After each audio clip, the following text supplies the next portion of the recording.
ये भारत में पुलिसिया राज कायम करना चाहते हैं। इसका विरोध विपक्ष कर रहा है और सिर्फ कानून बना देने भर से काम नहीं चलता है। कानून तो बहुत चीज़ के बने हुए हैं। सरकार की नीयत मंशा ठीक नहीं है और जिस उद्देश्य के लिए कानून बनाया जा रहा है वो सबको पता है। इसलिए ये सरकार इस कानून को बनाने के पीछे उनकी मंशा में खोट है, नीयत में खोट है। Against the misuse of the agencies, India Alliance leaders are protesting, and we are protesting against the misuse of the agencies against the opposition leaders, particularly the Delhi Chief Minister. जिस तरीके से ये पार्लियामेंट्री स्टैंडिंग कमेटी में जब आया था, उनके जो प्रोसेस था, उनके मेंबर्स ने अपना आपत्ति जताई थी। क्या उसमें कमियां हैं ये सामने लाए थे, तो उस पर कोई चेंजेस नहीं किया गया। आपने तब ये बिल पास किया है शर्मनाक रिकॉर्ड तोड़कर, जहां 145 ऑपोजिशन एमपीज को आपने सस्पेंड कर दिया गया था। ये देश का दुर्भाग्य है। हम चाहते थे इस पर चर्चा हो, व्यापक चर्चा हो, क्योंकि हर देशवासी को इसका असर होगा, पर इस पर नहीं किया गया है। दिखाता है जैसे बुलडोजर जस्टिस में ये विश्वास रखते हैं, वैसे कानूनों को बुलडोजर की तरह पार करें। देखिए, शुरू से ही भारतीय जनता पार्टी लोकतंत्र को खत्म करके राजतंत्र लाना चाहती है, और राजतंत्र किसके बल पे चलेगा? वो तो पुलिस के ही बल पे चलेगा। तो पुलिस को इतनी ताकत दे रही है जिससे सत्ता पक्ष के इशारे पर जो राजनीतिक दल है, जो लोकतांत्रिक मूल्यों में विश्वास करते हैं, उनको दबाया जा सके। सवाल ये उठता है कि केवल धाराओं के नाम बदल देने से और थोड़े से पुलिस विभाग को पावर अधिक और दे देने से आम जनता को राहत मिलने वाली नहीं है।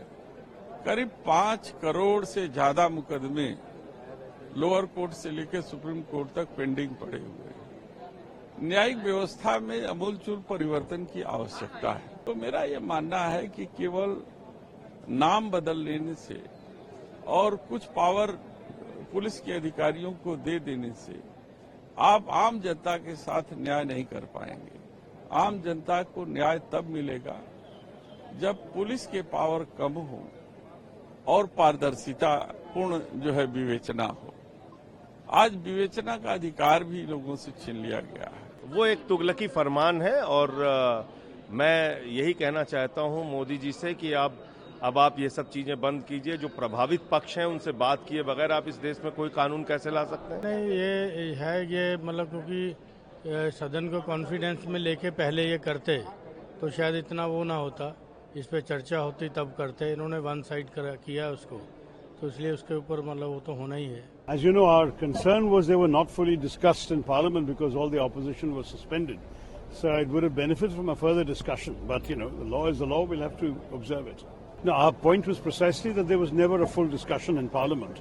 And that's something that was very regrettable for such a major thing that affects the lives of everybody and affects all the way in which our country functions in the criminal area. It's very important that we actually have discussions in Parliament, and that remains our demand. But it may not be, at this point, it may not be possible to forestall the implementation today.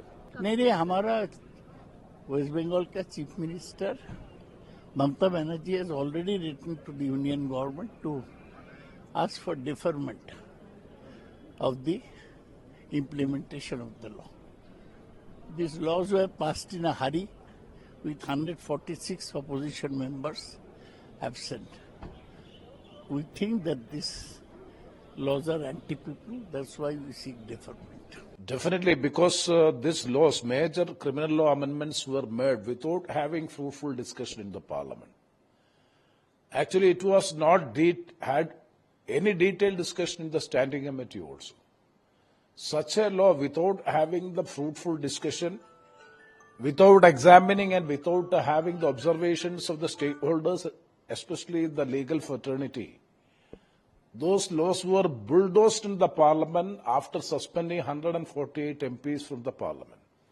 So definitely these criminal laws before implementation have to be relooked. Even the Bar Council of India, the legal fraternity, everybody has demanded that this is to be reviewed.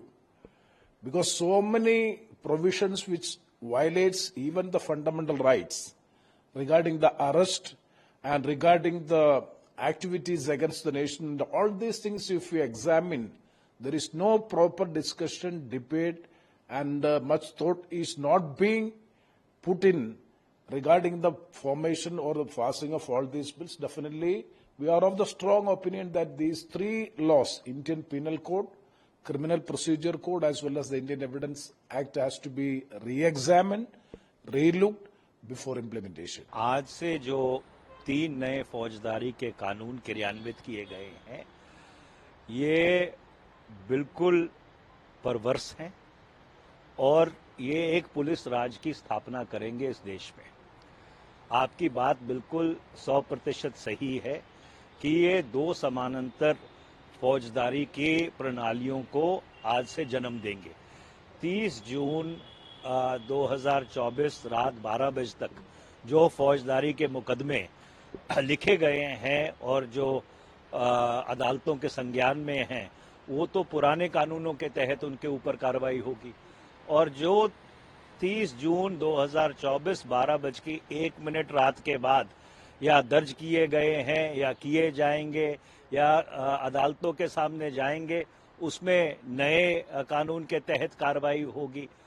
और भारत की जो judicial प्रणाली है, जो न्यायपालिका है, उसमें 3.4 करोड़ जो मामले हैं वो लंबित है।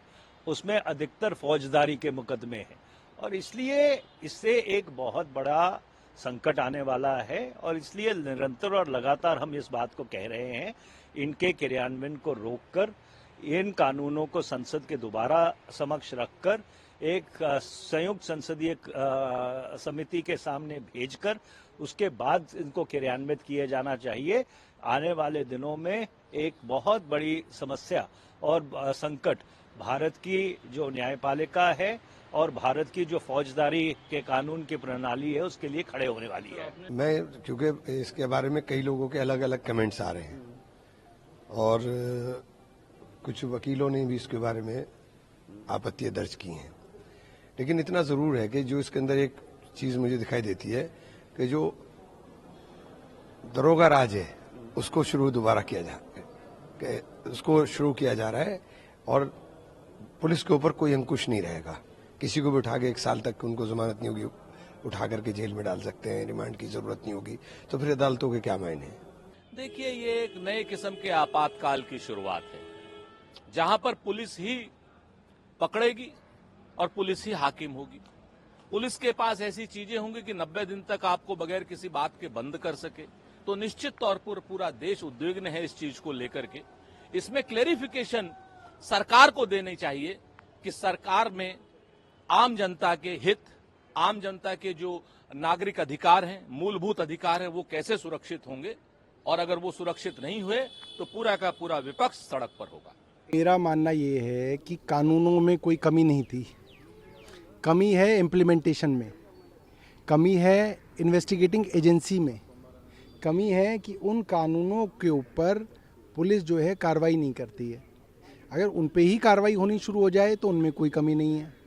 मगर अब नए कानून बनाए हैं तो चलिए ठीक है, उसको भी देखते हैं, मगर उसकी वजह से मुझे लगता है कई सालों तक बहुत ज़्यादा कन्फ्यूजन रहेगी और एक सामान्य नागरिक जिसने बड़ी मुश्किल से थोड़े बहुत कानूनों को समझा था, उनके लिए पुलिस से अपना मुकदमा दर्ज कराना, किन धाराओं में वो मुकदमा दर्ज कराना है, वो कराने में और ज़्यादा परेशानी आएगी और मुझे लगता है कि पुलिस की मनमानी इसकी वजह से बढ़ेगी।